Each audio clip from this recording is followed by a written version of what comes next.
के सामने कोई संकट आता है, विश्व मानवता भारत की ओर फिर से देख रही है। वैश्विक मंच पर भारत की परंपरा और विरासत को मिल रहा सम्मान, ये भारत के यशस्वी नेतृत्व के कारण। भारत की सुरक्षित हुई सीमाएं एक बार फिर से हम सबको गौरव की अनुभूति कराता है। और हिमाचल प्रदेश की जब हम बात करते हैं, यहां के वीर योद्धाओं ने, रणबांकुरों ने भारत की सीमा की सुरक्षा में कोई कोर कसर नहीं छोड़ा है। सरदार अटल बिहारी वाजपेयी जी के नेतृत्व में लड़ा गया कारगिल युद्ध हो या फिर उससे पहले अलग अलग युद्धों में अपने शौर्य और पराक्रम का लोहा इस धरती के योद्धाओं ने सदैव दुश्मनों को मनवाया है। और हिमाचल प्रदेश, इसीलिए मैं बार बार कहता हूं, तो भक्ति और शक्ति का अद्भुत संगम है। एक तरफ यहां देवी मंदिर और देवी देवताओं की भूमि होने के कारण देवभूमि है, दूसरी तरफ यहां से निकला हुआ जवान अपनी फौलादी बाहों के माध्यम से भारत की सुरक्षा को एक नई ऊंचाइयां भी प्रदान करता है। और इसलिए भाइयों बहनों, भारत की सुरक्षा सुदृढ़ हुई है। अब दुश्मन भारत के अंदर भारत को टेढ़ी नजरों से नहीं देख सकता। भारत के अंदर आतंकवाद, अलगाववाद और नक्सलवाद को प्रेरित और प्रोत्साहित नहीं कर सकता। और अगर करेगा भारत की धरती की बात तो दूर, अगर उसने भारत के बाहर भी कहीं भी उसने अगर इस प्रकार का दुस्साहस किया, उसे मालूम है कि भारत का बहादुर जवान एयर स्ट्राइक और सर्जिकल स्ट्राइक के माध्यम से इसका काम तमाम करने की क्षमता भी रखता है। ये नए भारत की ताकत है। उस नए भारत की ताकत का एहसास दुनिया ने इस सदी की सबसे बड़ी महामारी के दौरान भी किया है। कोरोना कालखंड में आपने देखा होगा, जब पूरी दुनिया पस्त थी, असमंजस की स्थिति में थी, किम कर्तव्य विमूढ़ किसी स्थिति में थी, लगता था कि मानवता के ऊपर सबसे बड़ा संकट आ चुका है, तो प्रधानमंत्री मोदी जी के नेतृत्व में नई नई योजनाएं बनाई जा रही थी, नई नई योजनाएं बनाई जा रही थी। जीवन और जीविका दोनों को बचाने के लिए कार्यक्रम चल रहे थे। फ्री में टेस्ट, फ्री में उपचार, फ्री में वैक्सीन और देश के 80 करोड़ लोगों को फ्री में राशन की सुविधा का लाभ भी एक डबल इंजन की सरकार दे रही थी। भाइयों बहनों, ये डबल इंजन सरकार का ही चमत्कार था। कोरोना जैसी महामारी के सामने जहां दुनिया के विकसित देश पस्त हो गए, भारत मजबूती के साथ डटा रहा। पहली बार हुआ है किसी महामारी के आने के साथ 9वें महीने में एक नहीं दो स्वदेशी वैक्सीन भी भारत की मार्केट में आ गए थे और लोगों को फ्री में वैक्सीन लगने प्रारंभ हो गए थे। ये पहली बार हुआ है। ये नेतृत्व का कमाल है, डबल इंजन सरकार की ताकत है। और इसीलिए मैं आपका आह्वान करने के लिए आया हूं। भाइयों बहनों,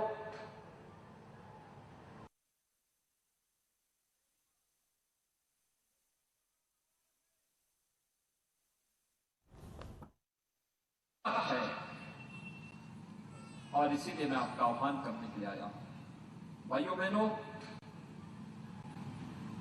देश के अंदर आतंकवाद, जब आदरणीय शांता कुमार जी जैसे नेताओं ने राजनीति प्रारंभ की होगी तो इन्होंने एक ही नारा दिया होगा उस समय, एक देश में दो प्रधान, दो निशान, दो विधान नहीं चलेंगे। इन लोगों ने एक सामान्य कार्यकर्ता के रूप में इस नारे को अंगीकार करते हुए अपना पूरा जीवन समर्पित किया था भाजपा परिवार के लिए, देश और समाज के लिए। और आज उस सपने को साकार किया है प्रधानमंत्री मोदी जी।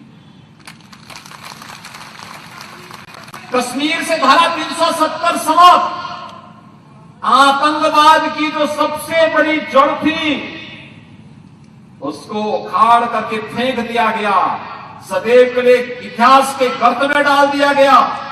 अब कश्मीर के अंदर पालमपुर का नौजवान भी चाहता है कि मुझे अपने लिए रिहायशी आवास बनाना है, और जम्मू कश्मीर के अंदर वह भी बना सकता है, उसका कोई रोक टोक नहीं है।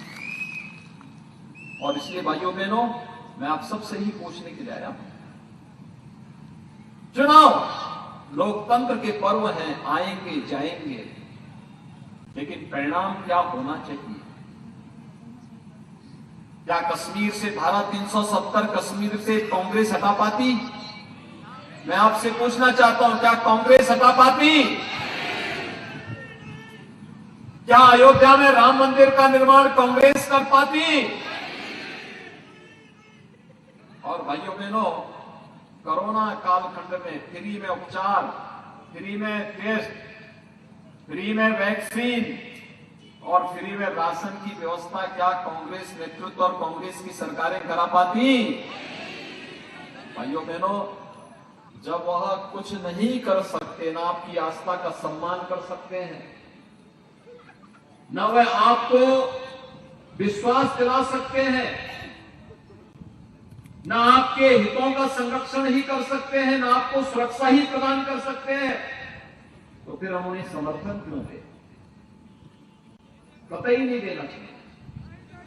और इसीलिए प्रधानमंत्री मोदी जी ने जो कहा सो करके दिखाया। याद करिए 2014 में उन्होंने यही कहा था, सबका साथ सबका विकास। आपने देखा होगा आज योजनाओं का लाभ सभी को मिल रहा है। कोई सोचता था हिमाचल प्रदेश में एम्स की स्थापना होगी?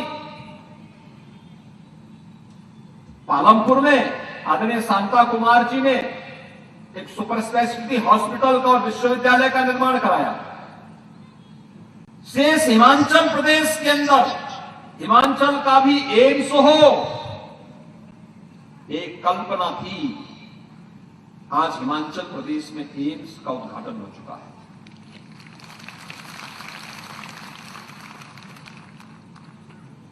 आईएम की स्थापना हो चुकी है। रेल कनेक्टिविटी बेहतर हो रही है। सरदार अटल बिहारी वाजपेयी जी ने सड़कों का जाल बिछाने के लिए हाईवे के जिस कार्यक्रम को आगे बढ़ाया था, आज हिमाचल प्रदेश के अंदर वह विकास की प्रक्रिया का हिस्सा बना हुआ है। डैम बन रहे हैं, अत्याधुनिक डैम बन रहे हैं, पर्यटन क्षेत्रों का विकास हो रहा है। विकास के एक नई ऊंचाइयों को पहुंचने के साथ ही इंफ्रास्ट्रक्चर डेवलपमेंट के जो कार्य हो रहे हैं, बड़े बड़े कार्य हो रहे हैं, इन सब के साथ ही हर गरीब को 5 लाख रुपए की स्वास्थ्य बीमा का कवर मिले। प्रधानमंत्री जन आरोग्य योजना आयुष्मान भारत के साथ ही हिम केयर के माध्यम से भी राज्य सरकार के द्वारा चलाई गई योजना वृद्धावस्था पेंशन की सीमा को शिथिल करते हुए हरेक उस व्यक्ति को जो 60 साल की उम्र के बाद असहाय है, उस व्यक्ति को इस योजना का लाभ देना, निराश्रित महिला और दिव्यांगजनों को पेंशन की सुविधा का लाभ देना, पीएम आवास के माध्यम से जरूरतमंदों को आवास की सुविधा का लाभ दे देना, और इस पहाड़ी राज्य में हर घर में शुद्ध पेयजल की आपूर्ति के लिए जल जीवन मिशन का बेहतर उपयोग कर लेना। भाइयों बहनों, ये केवल भारतीय जनता पार्टी की डबल इंजन की सरकार कर सकती है, और इसीलिए आपका आह्वान करने के लिए मैं आया हूं। हिमाचल प्रदेश के अंदर जो सौभाग्य है, आदरणीय शांता कुमार जी ने अपने उद्बोधन में बताया ही कि भारत के यशस्वी प्रधानमंत्री मोदी जी का हिमाचल प्रदेश के साथ जो प्रगाढ़ संबंध है वो जग जाहिर है। हिमाचल प्रदेश दुनिया के सबसे बड़े राजनीतिक दल भारतीय जनता पार्टी के राष्ट्रीय अध्यक्ष की जन्मभूमि के रूप में भी जाना जाता है।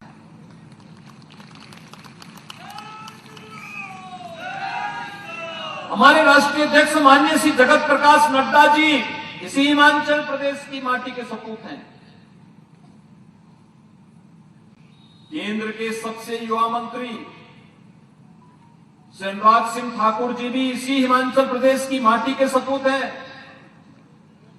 और हिमाचल प्रदेश में श्री जयराम ठाकुर जी का नेतृत्व आप सबको प्राप्त हो रहा है। और इसलिए मेरी आप सबसे अपील है कि भाइयों बहनों, 12 नवंबर को जब हिमाचल प्रदेश में लोकतंत्र के इस महापर्व के साथ हम सबको जुड़ने का अवसर प्राप्त हो रहा होगा, तब हर मतदान केंद्र पे केवल कमल कमल कमल नजर आना चाहिए। क्या आप सहमत हैं? सभी लोग सहमत हैं? भाइयों बहनों, सभी सहमत हैं? क्या 12 नवंबर को हर एक जगह कमल नजर आएगा? यह कठिन होता है किसी प्रत्याशी के लिए सिंबल आवंटन के बाद हर घर जाकर के लोगों से अपील कर सके। और मेरी आप सबसे अपील होगी, आप सभी त्रिलोक कपूर बनकर के एक एक घर में जाकर के दस्तक दीजिए। हर व्यक्ति को मतदान केंद्र में जाकर के लोकतंत्र के इस पर्व को उत्सव के रूप में मनाने का आह्वान करिए। मतदान केंद्र पे अवश्य जाने के लिए कहिए। और मेरी आप सबसे विनती होगी कि 12 नवंबर को होने वाले मतदान में श्री त्रिलोक कपूर को कमल चुनाव चिन्ह पर भारी बहुमत से विजयी बनाने की अपील मैं आपसे करने के लिए आया हूं। आप सभी सहमत हैं? सभी लोग सहमत हैं? मेरे साथ बोलेंगे दोनों हाथ ला करके, भारत माता की, भारत माता की, भारत माता की जय श्री राम, जय जय श्री राम।